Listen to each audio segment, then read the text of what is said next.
আমি একজন ডিভোর্সি, বাবার আর্থিক অবস্থা খুবই খারাপ। ডিভোর্সের পর ইদ্যত শেষ হলেও বাচ্চাকে নিয়ে সাবেক স্বামীর বাড়িতে ছিলাম কিছুদিন। এখন বাচ্চাকে তার কাছে রেখে চলে এসেছি। মহারণা আমি মাফ করে দিয়েছিলাম, তবে ডিভোর্সের পর সে কিছু খরচ বহন করেছিল।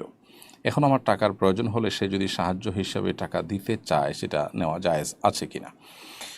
বোন, আপনার প্রশ্নের উত্তর হলো যে ইদ্যত শেষ হওয়ার পর আপনি এবং তিনি, আপনাদের উভয়ের মধ্যে পরনারী এবং পরপুরুষের মতোই অচেনা অজানা অন্য 10 জন নারী পুরুষের মতোই আপনাদের সম্পর্ক। অর্থাৎ এখানে স্বামী স্ত্রী সুলভ সম্পর্কের কোনো ছিটেফোঁটা আর থাকে না ইদ্যত পালন হওয়ার পর।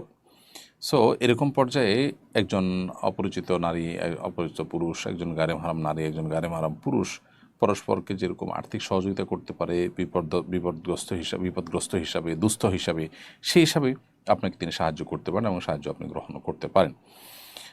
তবে এর বাহিরে টাকার বিনিময়ে যদি এ টাকার কারণে বা আপনাদের আচরণগতভাবে যদি আপনারা স্বামী স্ত্রী সুলভ আচরণ করেন পরস্পরের সাথে, তাহলে সেটা গুনাহের কারণ হবে এবং এর জন্য আল্লাহর কাছে আপনাদেরকে দায়ী হতে হবে।